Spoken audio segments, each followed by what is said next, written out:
Today we have the pleasure of speaking with actress Michole Briana White. She currently plays the role of Lucille on the hit TV series BMF. Welcome to the show. Thank you, Jasmine. All right. So, for those of you who may not be familiar with Michole, she has been acting for a while. Like when I looked up her resume, she was in Fresh Prince, Martin, Living Single. I mean, from the 90s. Okay. So, this is not, she might be new to y'all, but she's not new.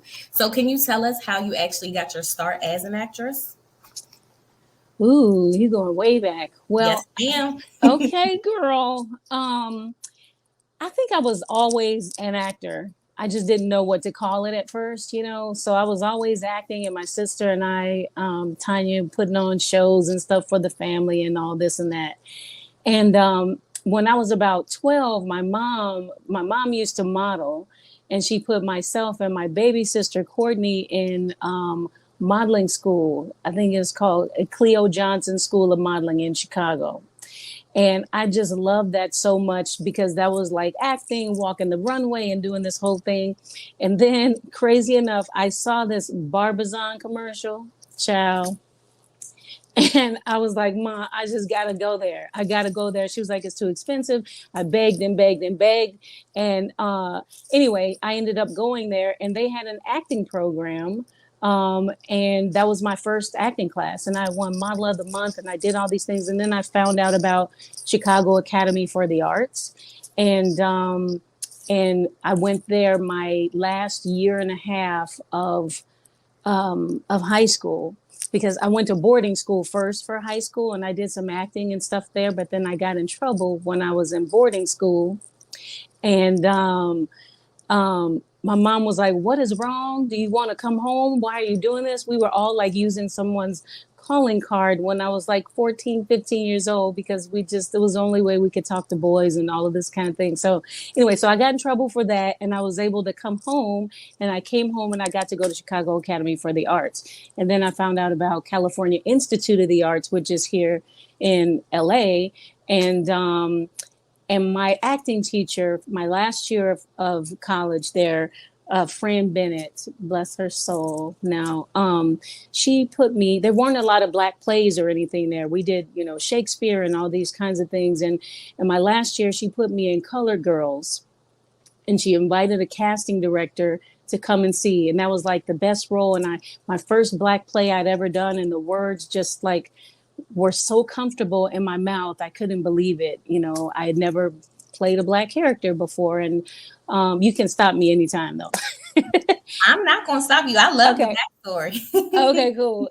Okay, so I did Colored Girls, and that casting director brought me in for a television show at the time, and then she introduced me to another casting director, and I did this monologue from Colored Girls like so many times. It got me my very first job, it got me my first agent, and it got me my first manager, and it really broke me off into the business.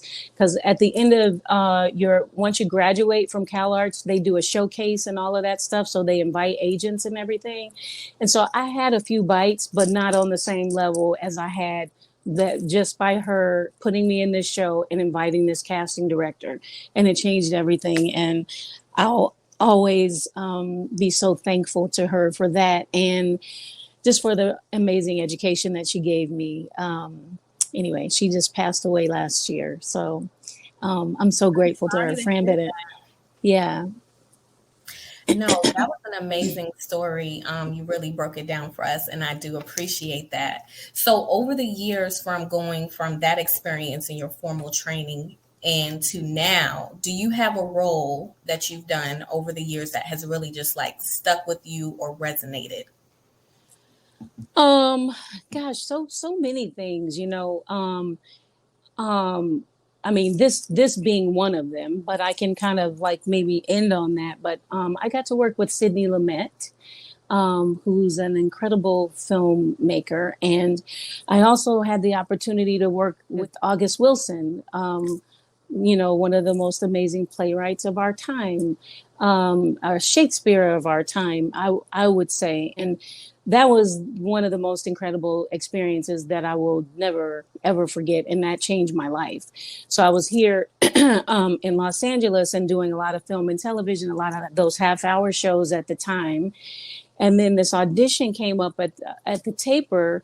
But it was, traveling, going. I think I can't remember the first city we went to. It might have been Baltimore or something like that. But we went everywhere with the show. And had I known, I ended up doing that show for 2.5 years. That's Jitney, August Wilson's Jitney. And I never would have done it if I had known I was going to be doing it for that long. And that was the play, correct? Yes, okay. That was an August Wilson play called Jitney, and we did the original off-Broadway production. Myself, actually, along with Russell Hornsby, who plays my husband on BMF, actually, which was amazing because, once we got to do BMF together, bringing our history to it of having worked like that in the theater, and we did 2 August Wilson plays together. Actually, it might be 3, actually. And anyway, but so and then Tasha Smith directed the first episode of BMF, the first 2 episodes and the last episode. And working with her was such a gem because it was like doing a play. She gave us the time to rehearse. We really, and she would always give such inspirational ideas, like just a new way of looking at the scene completely, that we would go, oh my gosh, I can't wait to do this scene now. I wasn't even thinking of it like that, like, whoa. And and we got to really work on the blocking and stuff. Like there's a scene like the opening scene of The Family on BMF in season 1, there's like a scene that it goes on forever. So it's like Russell's coming down the stairs and the kids are coming down the stairs. They're in the other room and this shot goes on forever, but it's like a dance. And we just really got to really work that out. And it just felt so good to have the time to really do the groundwork and really get comfortable. Because sometimes with blocking and stuff, sometimes it can make me forget my lines and a lot, or, because it's just like these new ideas. But, usually on set, you come and, you have your lines ready already, but then you get the blocking kind of after, and that kind of can change your intention, or it can change things in a way. So it was really nice to have all that work done prior to. And anyway, I'm grateful for that. And I can't remember what your initial question was, because I went off on a tangent, because that's what I do sometimes. Fine. I do the same thing. No, you gave some really great insight that you worked with Russell before, because that's amazing. So you guys had that kind of rapport going into this, especially when someone has to play your spouse. But before we get into BMF, okay, backtrack a little bit. Yes, ma'am. Right. So, go ahead. No, so I was going to ask, you mentioned a lot of work in theater. Do you have a preference between, the on camera versus the live action in the theater? I'm gonna say this first and foremost. I love working, period. Okay, so there's that. And then I'll say, and I just love what I do so much. So it's like, I love being creative, and it's such a privilege and a gift to have the opportunity to do what I love to do. And for anyone to be able to do what they love to do, it's just everything. It makes the hugest difference in your life to be able to do that. And I'm so thankful. I was going to say something else. Tell me your initial question again. I was asking if you had a preference between. Oh, yeah. So in theater, though, I'll say this: there's nothing like the theater. It really is, and it's crazy because the kind of work that you put into the theater is monetarily, it's so thankless for the amount of work that you actually do when you're doing a play, say even a Broadway show. It takes so much time, work, and effort. You're doing like 7-8 shows a week, and it takes so much to, and you're repeating that over and over, and it takes a lot of skill to be able to play the same thing night after night, where you have to really show up and be present and really listen and be in the moment and allow new things to happen. And the audience is there and they respond differently every night. So you can't totally do it the same way, because it's like, oh, well, this is different, or just it lands differently. You know, one night they're laughing like crazy and the next night is just like crickets or whatever, but they might still be with you. It's just crickets. They're just, you know, taking in every single word, you know. And so really being able to show up and, you know, play and listen to how that goes and not allowing it to throw you. And then if something, you know, somebody might yell something out in the audience. Like I remember one time we were doing jitney, and Russell and I had this, and we were doing it for students, like this one particular day, which we would do often. And the kids went crazy when we had this kiss. Oh my Lord. And Paul Butler was in the scene with us, who is so dear to my heart. Everybody in that show is family forever. And he's actually made his transition to the other side. And anyway, but I love him so much. And anyway, so he was in the scene with us. And so we were kissing and stuff, and the crowd went crazy. They were like, ooh, oh my God. Ah, we could barely get through the scene. And Paul said, shut up, please, to the audience. And it was just hysterical. But anyway, we just had to stay there and be in the moment and wait for them to get quiet. And then you move on. So a lot of things like that happen in the theater. And, you know, you forget a line or whatever, and you have to figure out how to navigate that, you know, and be open to be able to improvise and all these things. Whereas in film and television, you can just cut, you know, and go, oh, dang, you know, I missed that. Or you can improvise there too. And sometimes really great things happen with that, you know, if you know, they're open to that line being changed or whatever, you know, but you do have a chance to like stop and start again. It's like, oh my God, okay, thank God I get another take, you know. But depending on what kind of project you're working on, you don't always get to stop and start, because it's like we doing one take of this thing because we ain't got no money and we gonna move on really quickly, you know. So and you don't have time or whatever is happening, you know, you're losing light or blah blah blah blah blah. No, I've heard a lot of people who have worked previously in theater, like you can pull from that moving into on camera, but they're definitely different. And so I like Yeah. that breakdown and trying to figure out if people have a preference, because the live interaction brings in a completely different element, as you mentioned. It does, and it, you know, it, that's where you get your chops, I think, where you really, you know, you really learn how to act in a different way, you know. And yeah, I just I think it's something that's worth everybody trying, but everybody's journey is different. So, but that's just what I think. I think it can make you a much better actor, actually. You know, there's so much more time that goes into, in a different way, that goes into the theater than it does in film and television. It's like film and television, you get, you know, say it's a guest star on a show or something, you get, you know, a lot of times that happens just like this. So it's like, oh, you auditioned the day before, and then you might get cast that next day, and that following day you're on set. It might be, you might even be traveling for the thing or whatever. And it's like, and so you're, you know, scrambling to learn your lines, and you're trying to pull this thing together. And it's like you're there all of a sudden, then you're getting your blocking, and then you're meeting all these new people and all this stuff, and just trying to stay grounded, and there it is, and you just did it, and it's gone. Whereas in theater, you know, you have like 3 weeks of rehearsal to really like build this character. Usually you have about 3 weeks, and it's like, you know, you get to layer it and really sit in it and really find all these things. And then night after night, you're like, oh my gosh, I didn't even think of this before. I'm listening like backstage, and I hear the other characters saying these lines, and it's like informing my character in new ways. And I'm going, oh wow, dang, I'm going to do this, or I have this new thing to bring to this, or you know, there's just always more that you really get to get in there and really, really bring a character to life in just a more full way sometimes. But sometimes with film and television, maybe you have weeks before you actually do it, but you're working by yourself a lot, you know, and finding your way. That's what I was So going to mention, because I've heard that from other interviews that I've done. The same thing, like we're so segregated and it's different. yeah, Like you yeah, said, you sneaking behind the curtain and listening to what they're saying, it helps yeah. give your character more depth. So I definitely am a big advocate of theater Cool. mix. a major difference. I can tell. Yes. So my next question is: you are on this final season here of Atlanta, and your episode went viral. It was all over social media. They really enjoyed the light skin episode.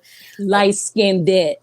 Light skinned it. Okay, I know we talk like that. I was trying to be Right. professional. I was like, That's how it's written for the episode. yeah, it Light is. skinned it. I love that. Yeah. How was your experience on that series?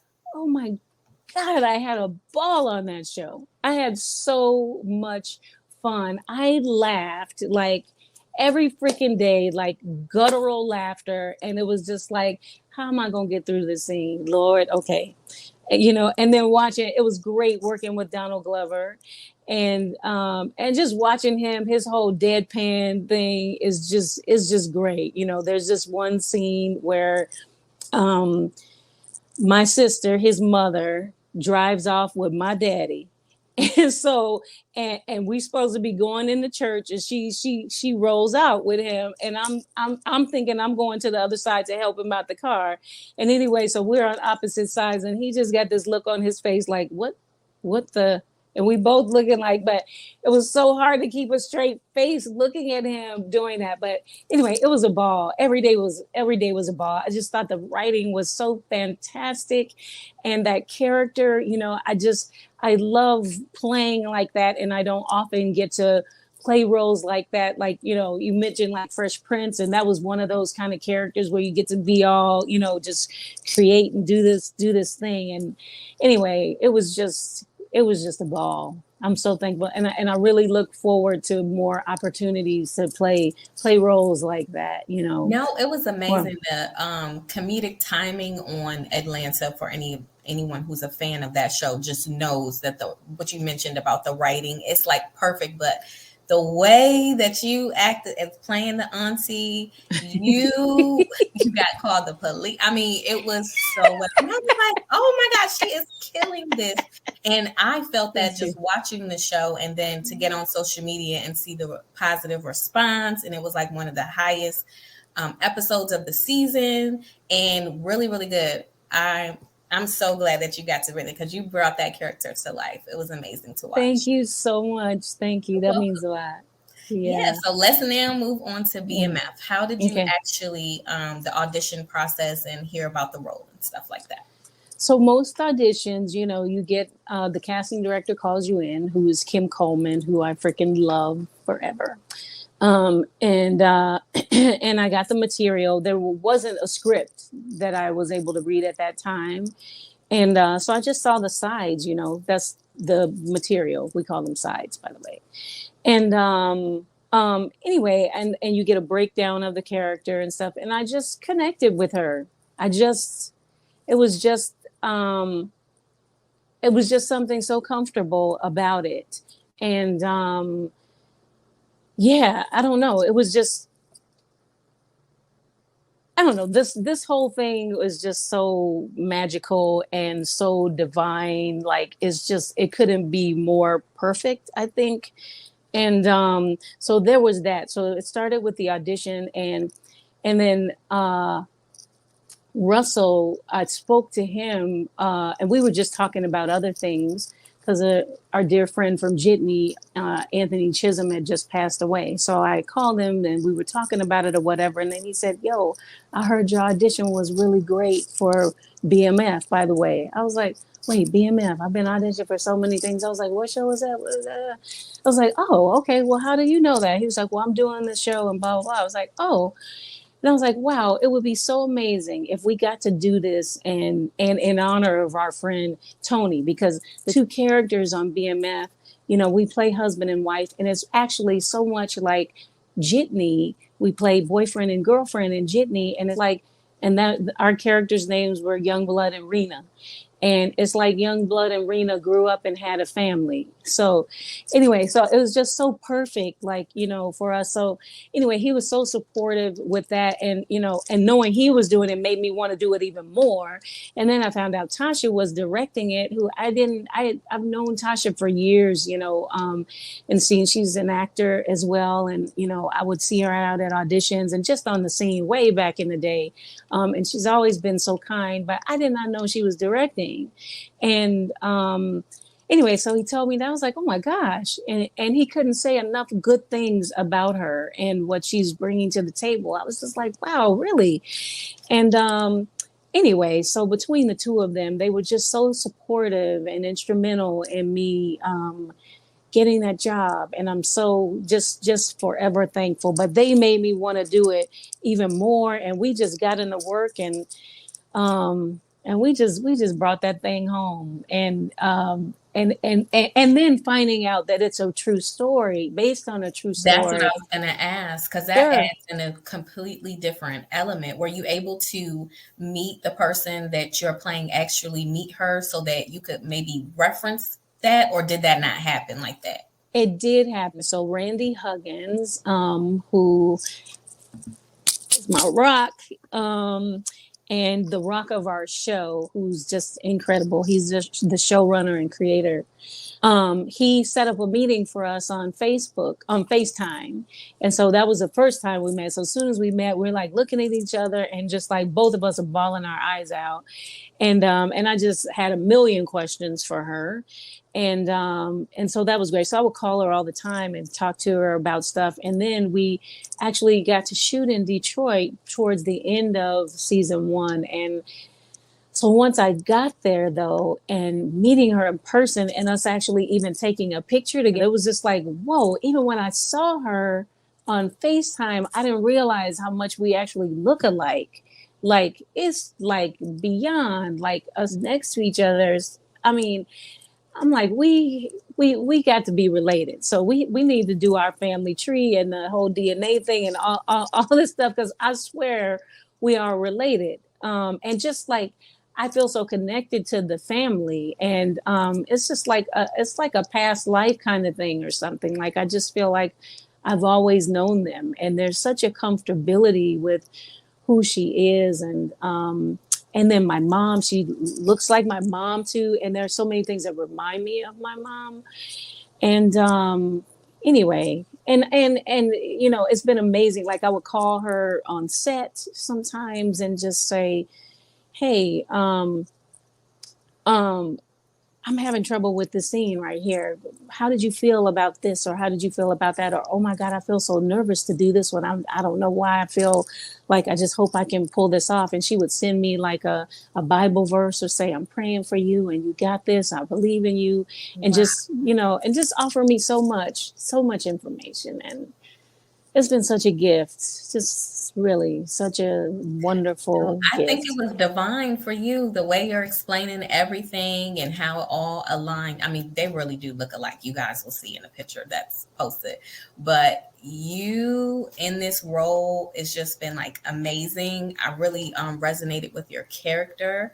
Mm. What I appreciate is that she is a mom that's like, she's not the typical mom. I'm going to say that. Like, you know how on some TV series, every character is like this cookie cutter. This is not a cookie cutter type of character or a TV series. Right. So it's very dynamic. And one of the things that I appreciate about your character is that she's really trying to listen to her husband's point of view. She's trying to listen to her son's, both of her sons' point of view, and then trying to make the best decisions. But she's been put in a lot of tough predicaments as far as who to side with. Yeah. Yeah, she's you know, is definitely kind of caught in the middle of her, between her sons and her husband, and it's hard, you know, how do you make that choice, you know? Um and just with her real life history, you know, based on questions I've asked of her, you know, family means everything, and Okay. children, and how, you know, so, you know, she gonna fight for her kids, no matter what. And she loves her husband, but yeah, it's a tricky thing to be caught in the middle um of that. So yeah. So, what can we expect for season two? I know we can't give any spoilers, nothing. That's not what we're trying to do. But more so, speak about how you felt on set, and do you Mhm. feel like the show's going in a positive direction as far as what you've been able to experience and see? What season two will be like for the viewers? Well, our showrunner Randy Huggins always says that season 2 is about, he says, elevate, elevate, elevate. That's what we're doing in season 2. So everybody's like going to the next level, and it's a lot of twists and turns now in season 2. So I'll say for me, for Lucille, you know, when I say what you know, she is the matriarch of the family, like the dutiful kind of matriarch of the family. And she's always been, like in season 1, especially, the quiet storm who leads from behind. And this season, she's still that a little bit, but she's, you know, she's finding her way, and she's learning to honor herself in a new way and processing things. It's like, you know, who's really gonna fully stand up for you, Right. you know, and it starts with you. So that's all I'm gonna say about that. It gets a little crazy, a little messy sometimes, but you know, she's Look, still going to church. watching, and we will be tuned in. I Yeah, absolutely love the series, and I'm glad that you have this role as a series regular. I know that's a big deal. yeah. And outside of BMF, are you working on anything else that you'd like to share? Um, I can say, well, I'm always working on working when I'm not working. So it's like, but one thing, a couple things that I'm working on. I have some projects that I've co-created, that I'm in the process of pitching and pulling together right now. So I'm really, really excited about those. So you want to do more things off camera? Like, is this you wrote the show, or is a concept that you created like that in terms of? It's a concept that I co-created. Um, and but I would be a part of it as an Okay. actor. I will be in it as an actor as well. So Well, good luck with that. yeah. I hope it comes to fruition. I'm sending you positive vibes and blessings your way. We cannot wait to watch BMF season 2. And you guys, her information will be somewhere on the screen so that you can stay connected with Miss Michole Briana White. She has been amazing. Thank you so much for sharing your story with us today. Thank you so much, Jasmine. What a pleasure. You're such a bright light.